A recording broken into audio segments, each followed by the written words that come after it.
Hello and welcome to piano lesson number 22. Today we've got a special guest, my piano tuner actually. I've never had anyone else on, but he's really awesome and he knows his stuff. He's really professional and he's a funny guy too.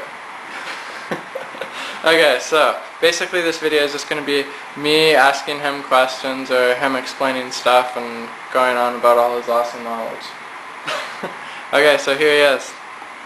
Hello folks, my name is Keith Birchnell of Tonecrafted Music. I've been tuning piano since about 1975. I didn't start playing piano myself till that time, and I had a couple of guys come tune my brand new piano, and I plunked around on it and thought, you know, I bet I can do better than those guys. I found the instruments were a little bit out, so I went to see an old fellow in the trade and got the basic tools from him, and I've been going on ever since.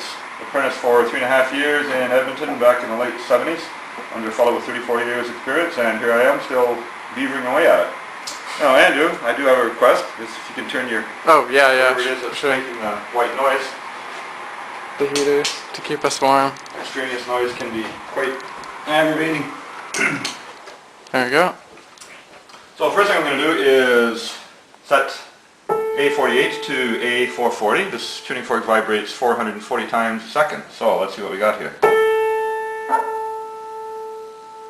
Now, I don't know if you're able to hear it, if the audio is good enough, but there's a beat of about approximately 1 beat per second.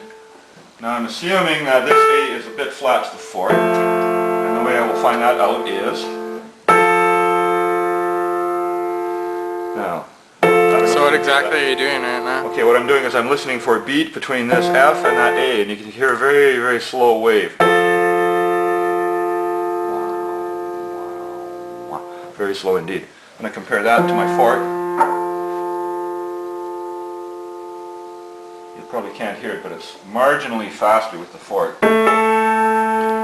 Yeah, I'm not really sure. I've never trained my ears to be able to recognize that as well. That's the difference between a piano technician and Joe Public. They're not really trained to hear the beats, so to speak. Now these beats result out of discontinuities in the overtone series, like what we're hearing now. If I hold this A down and then hit that A, there, and then you can hear that. I'm getting this partial out of... See, any note on a piano, or any note on any musical instrument is composed of harmonics. So I'll go a little bit lower down because they're much more audible. So, now what you're going to hear is just all emanating from this one string. I haven't actually struck the string, but if I play F an octave up...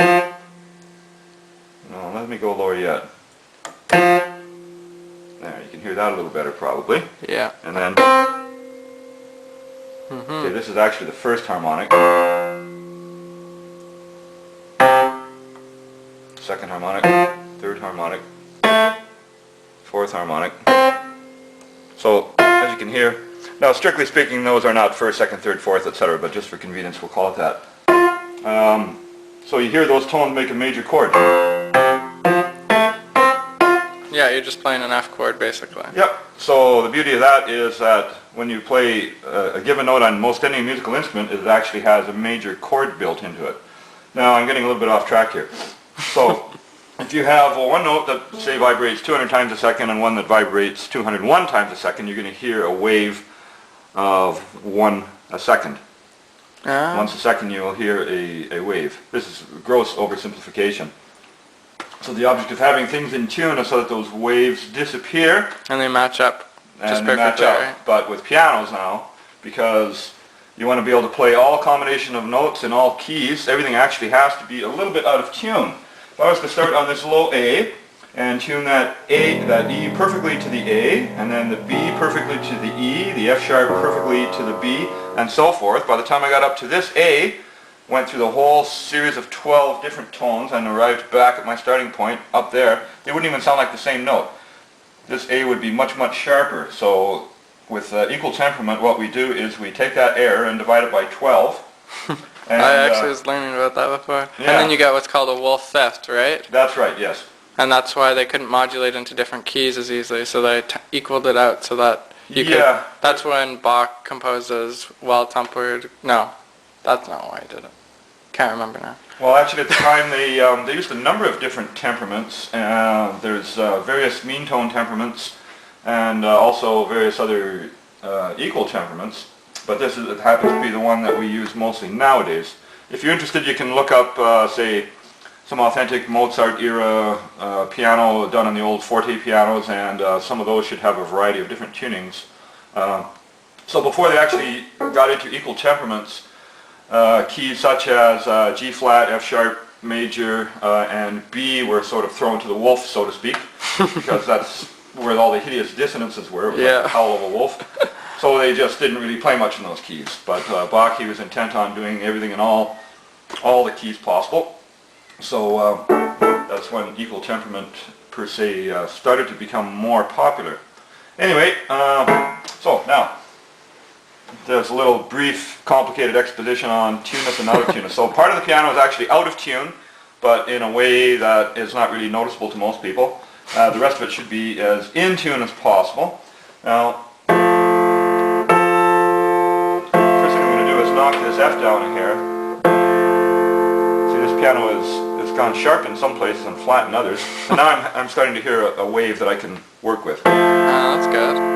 Now you can hear that this one is quite a bit faster than that one. Oh yeah, I can actually hear that. But what I'm really interested in right now is setting these two together. Not quite bang on, getting there. So in other words, what you're doing, it's kind of like when you're tuning a guitar. You tune one string and then you tune the rest to itself, basically. Yes, assuming that it doesn't go out of tune in the meantime. Then I get the cadence of that happening. It's like a beat. Fast headbanger. Yeah, man. Who says piano technicians can't rock? So my fork is still just a hair sharp, just a hair. Now I could be lazy and not try that hard, because Andrew doesn't actually play with other instruments. I can say 439 and 99/100 is close enough, but I'd like to get it pretty much bang on if I can. Thank you. I'm proud. Oh, thank you. That's why I get you to come, because you don't go all lazy on me. That's pretty good. Now, well, it leaves very little to be desired, especially if you listen very carefully. There's a very slow beat in that string. It's not at all uncommon to find that in pianos. That's what's called a false beat. If there's the least imperfection in that wire, you'll get a falsity. It'll actually sound out of tune with itself.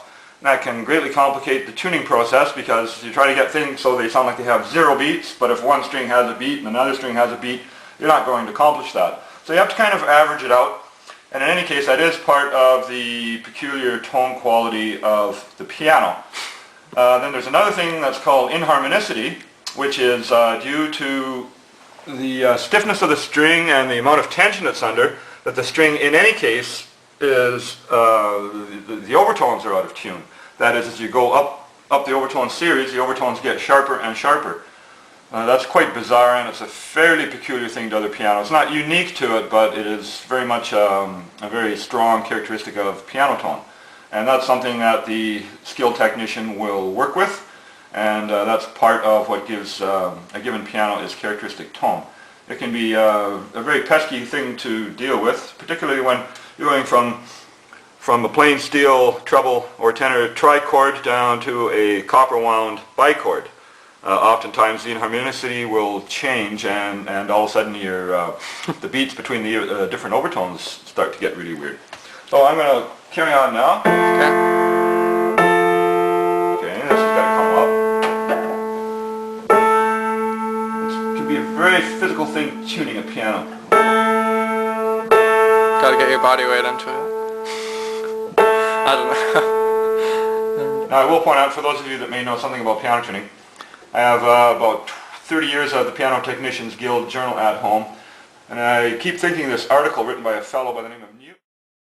He extols using your wrench this way, and if I remember correctly, he says anybody that does it any other way is basically a dolt. But pushing it forward? Pushing it forward? No, just the way of holding the hand, where you got your little finger there and your thumb there. But I find on a piano with tight tuning pins, it's a tremendous strain. It really hurts my hand to do it that way. So I use a combination of things. Sometimes I'll get my hand right in the heel, But he maintains that you can't have any degree of control unless you're like that, which I think is baloney. It might be okay for him, but I'll use it when I can. So that's still...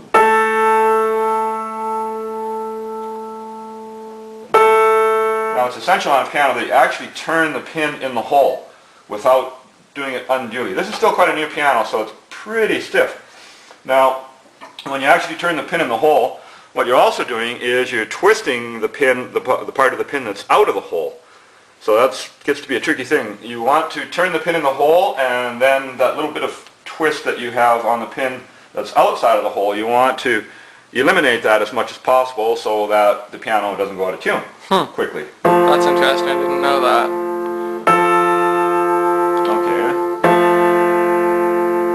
So once again, we'll get our little cadence happening.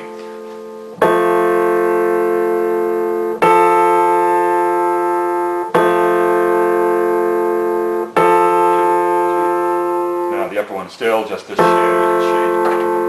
sharper, but just a trifle.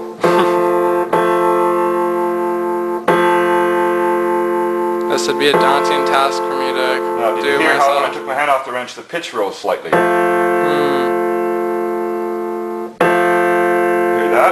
That's actually, yeah.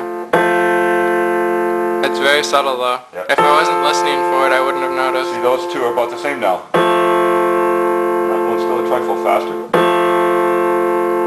The upper one is a bit faster, right? No, the lower one's still just a shade faster. Oh, okay. Well, obviously I can't hear what I think I'm hearing. Well, just tap your foot to like 1 and 2 and 3 and 4 and... Oh, okay. Now when I take my hand off, hear how it got faster? So that's part of the challenge, is getting rid of that, eh? So I've gone a little bit beyond where I need to go because I actually did turn the pin in the hole. But now I have to...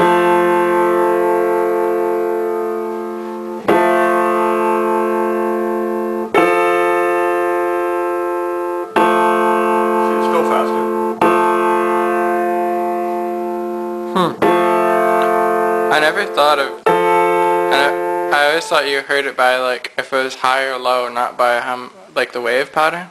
You can do it that way too, but this is far and away the most accurate, and it's pretty critical you get this octave pretty much bang on. When it comes to setting the temperament, which you'll see here in a moment once I get this agreeable, you're working almost entirely with beats, and for the most part, yeah, I would say a piano tuner is working with beats.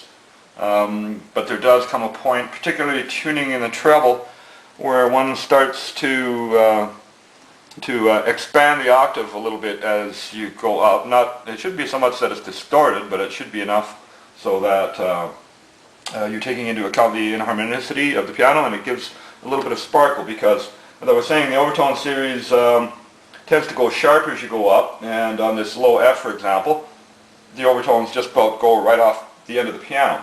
So if I were to tune just bang on octaves all the way up, then those two notes would really not sound quite right. This note would tend to sound flat because it's not quite coming up to the corresponding harmonic of that note. So that's one rationale for stretching the octaves. They just generally sound a little more brilliant and give the illusion of having more sustained power. It's very much a psychoacoustical thing rather than a mere physical thing. Yeah. It's a bit like a chef. Like, is a good chef going to use a... You know, there are electronic tuners, of course, and they can do a very good job. But I'll use the analogy of, is a good chef going to use a device to tell him how much basil to throw in his ratatouille, or is he going to do it by taste? Yeah, so that's where electronic tuner is actually was initially designed as a scientific instrument and also as an aid for somebody like myself. Say I go into an auditorium, I'm going to hang a tuning on a nice Steinway or Blusendorfer Concertgrand. I can go in there with my electronic tuner and tune the piano orally, that is by ear, as accurately as I can. Then I make a chart using an electronic tuner. So I can go back when Elton John is setting up and his roadies are on stage bashing and crashing. Doesn't matter how noisy it is, I can pull out my tuner, set up my chart, get pretty much very, very close tuning to what I had done in the first place. Now, if you take an electronic tuner and you just have all the dials set to 0 and you use it to tune all pianos, that way you're going to tend to get a kind of a lackluster tuning. You're not going to get the most out of the piano. So I have used electronic tuners, and basically I find it quicker to do it by ear, and I'm generally pretty satisfied with the results. So there are times when if I were to take readings from electronic tuner, it might be somewhat at odds, but I still am achieving a certain sparkle that wouldn't be there otherwise. So accuracy is not always a thing, because the ear is not accurate, and a good piano technician will, he can kind of work with that, and basically he's creating illusions of things that really aren't there. And really what he's working with is, another thing about electronic tuner too, is they only measure the mean frequency of a note, but a piano tuner, when they're working, they're balancing the harmonics against each other, which is rather a different thing. So that's a fundamental difference between using a cultivated ear to do your tuning and using an electronic tuner. Okay. Now I'll carry on because I still haven't got this set. Okay, I'll stop slowing you down. Still too fast.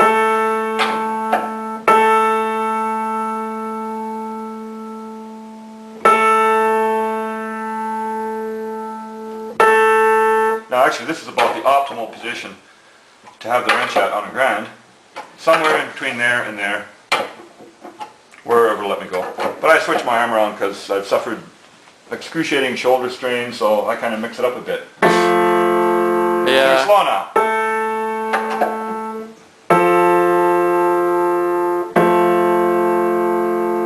Actually, that's pretty darn close.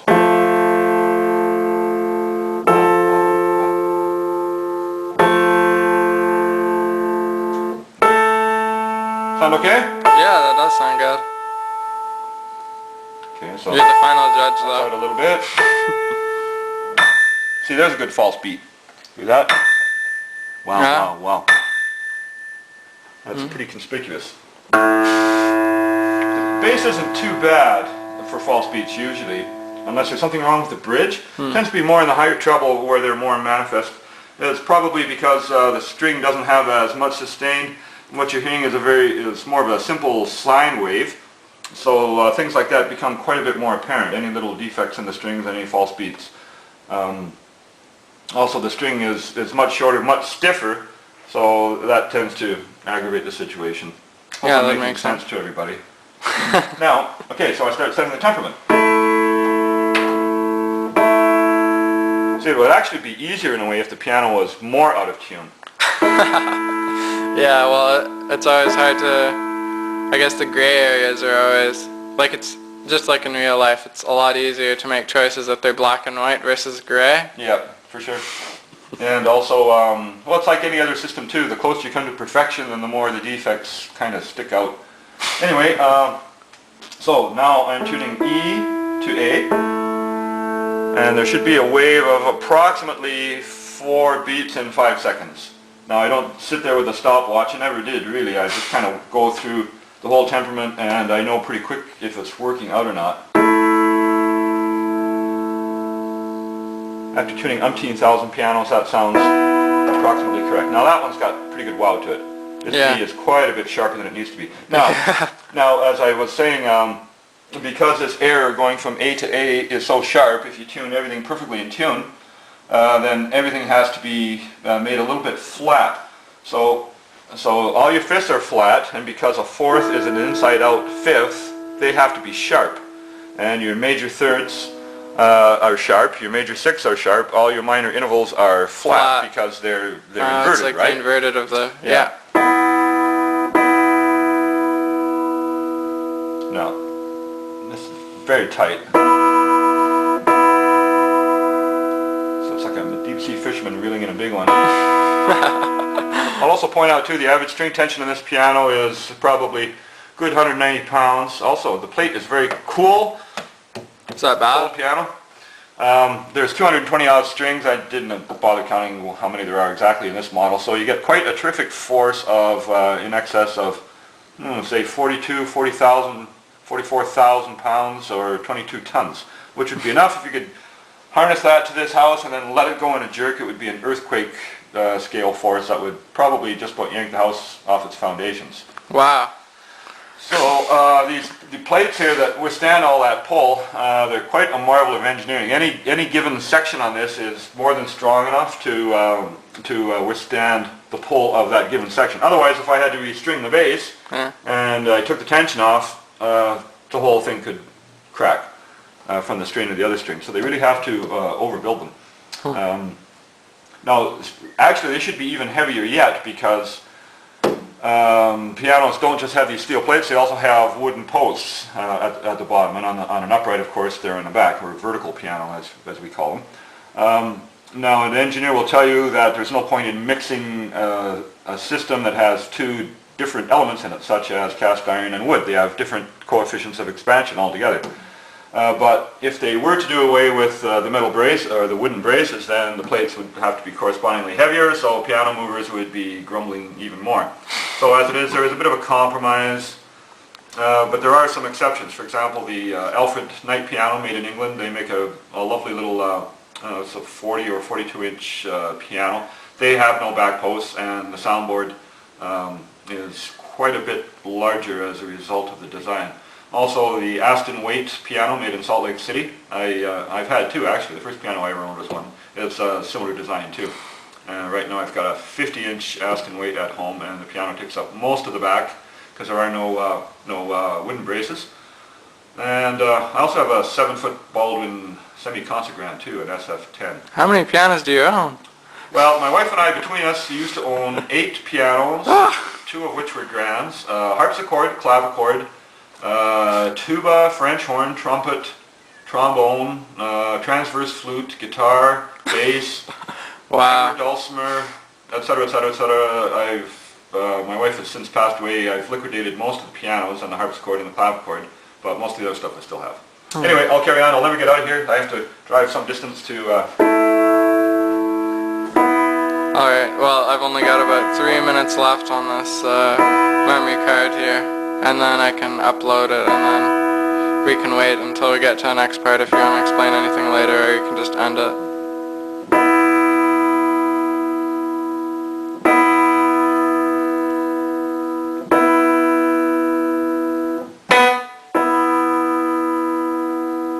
Still a bit slow.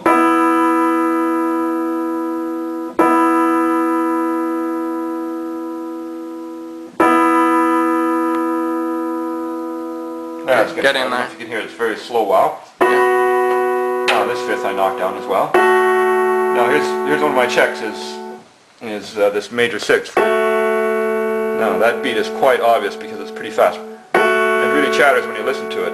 It sounds pretty awful, but that's part of how pianos are tuned.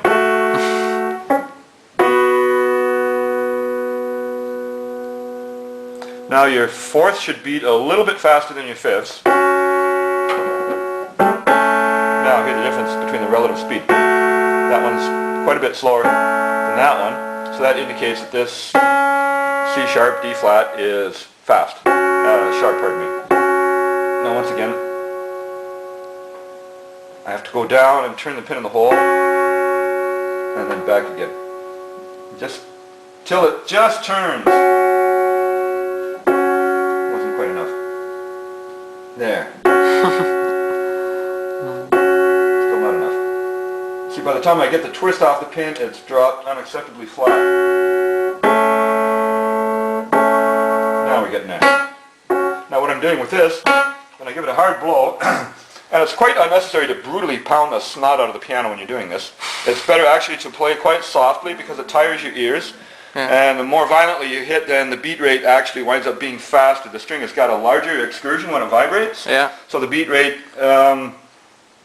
takes a little while to settle down to what it's supposed to be. So you might as well do it soft and save yourself the trouble of bashing your ears. And then when you do hit a hard blow, the purpose for that is we've got a friction point here, friction point here, friction point here, and a friction point where it goes across. The string is in a number of different segments, and the purpose of that blow is to try to equalize the tension from one segment to another. Oh, sort of like to try and loosen it up a bit. Yeah, so equaling it out. If the string should bind there, then you can gain more tension in this segment than in that segment. And when your piano virtuoso comes along after you've given the piano a mediocre tuning, a few hard blows and boom, the tension is equalized there because this string has such a violent excursion that it equalizes the tension and boom, it goes flat. So that's the purpose of this hard test blow. So that's just to loosen it up, I guess. That's right, but there's no need to brutally beat on the piano when you're doing this. You just like to get angry with it. Get it. Now this third should be a bit slower than this sixth. Hear that beat? Wow, wow. That's too fast. This is way too slow. So back up again.